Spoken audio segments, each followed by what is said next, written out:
Hi.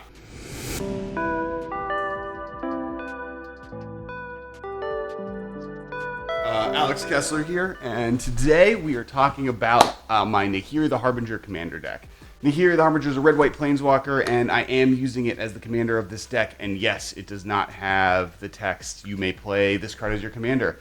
I do this using what is referred to as Rule 0, asking the playgroup I'm about to play in, as nice as possible, if it would be okay to use a non-commander walker as the deck's commander. If they say no, I have a backup plan for you. Don't worry, we'll talk about that in a second.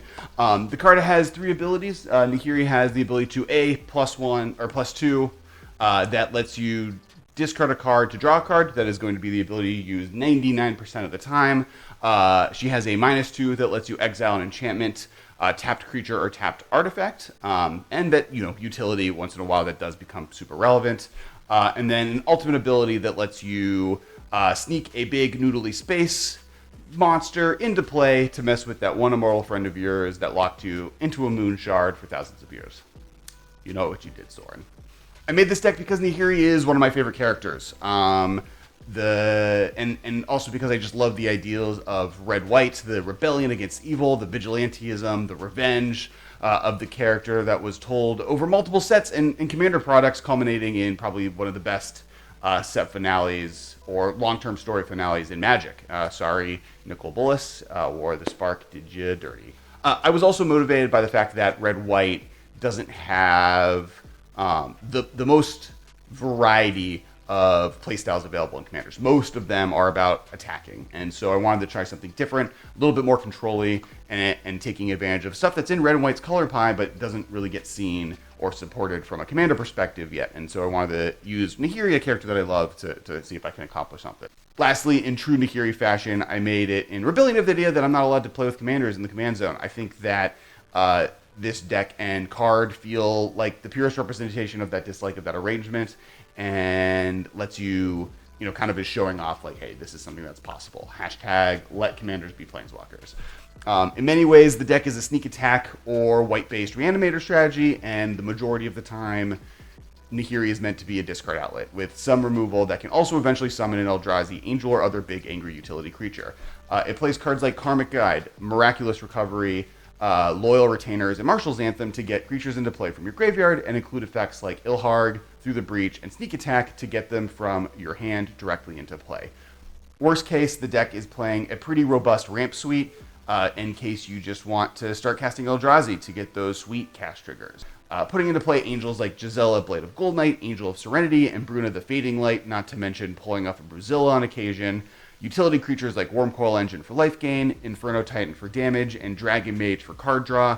And of course, no plane-destroying experience is complete without the helping of the Eldrazi, including every single Commander legal Eldrazi Titan, Emrakul, both Ulamogs, and both Kozileks.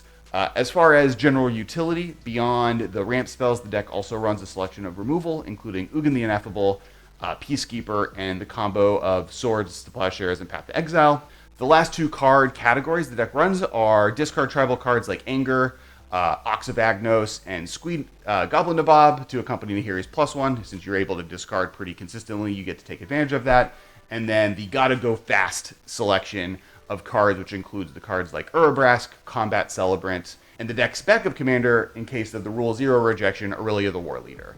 These cards let you double up on or speed up the attack or damage triggers that you get, so that if you put a big boy and/or girl into play, you can make it go fast and hit them immediately, or even get to do it twice in the same turn.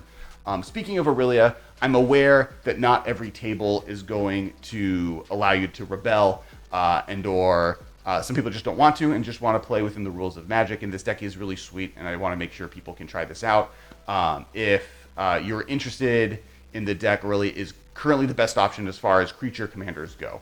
So many of the cards take advantage of attack triggers, as I mentioned, and being able to double up on those is really helpful. I would say if Aurelia is just going to be your commander normally, I would cut a few cards to replace them with just discard outlets. Not having Nahiri available makes you want to make sure you increase your consistency to be able to get stuff into your graveyard, and card advantage.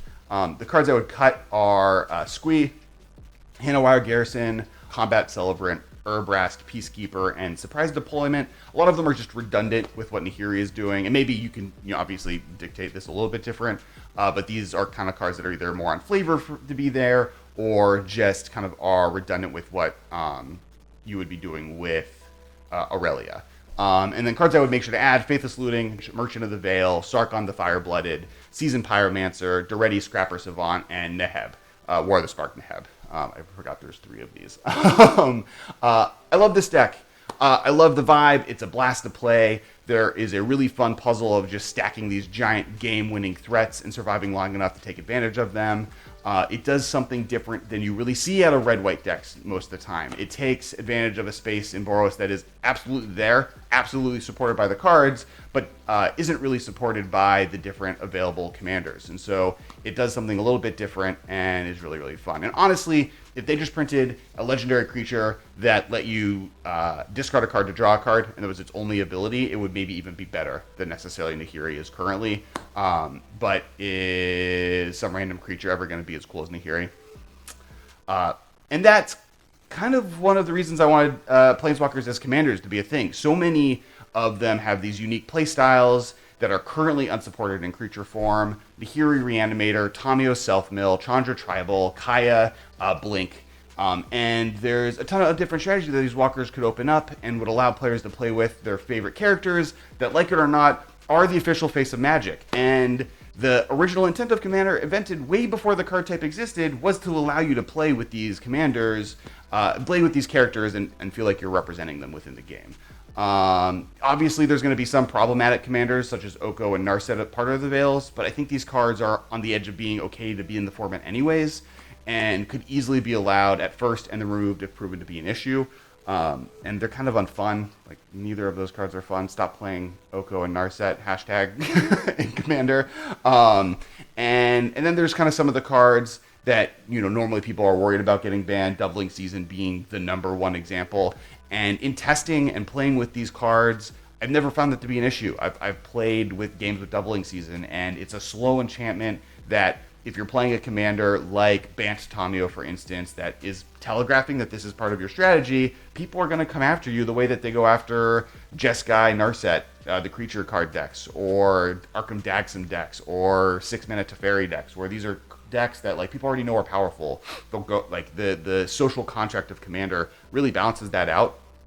And Doubling Season isn't normally going to be that insanely powerful, and these are actually probably more telegraphed than even the creature versions of them. So I think one of the biggest, easiest ways to really have a conversation about this rule is through testing. That's, after last year when this became a really big conversation, my answer to it eventually just became, I'm going to build commander decks with it. I'm going to try it out. Maybe I'm wrong, and if this doesn't work out, then great. Let people kind of I'm totally fine being wrong here. But in most of the games I've played, the commanders seem just fine. Like, they're never that too powerful. Even if you get the ultimate off, it ends up being a fine kind of just powerful moment that's not that much more powerful than what most people are doing in Commander, and is pretty easy to stop. Like, just a single random 1/1 attacking your Planeswalker kind of prevents it from being an issue. I do think that the fact that I think the most powerful commanders that can go in a command zone are the ones that are already legal for that position. So the 6-mana Teferi, Daretti, Aminatau, and that has kind of tainted people against that playstyle because they made these grindier Planeswalkers the best commanders as possible,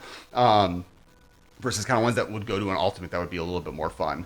And so I think that also is kind of tainting people's thoughts on the subject. But back to Nahiri, I love this deck. I hope you take it for a spin. The list is below.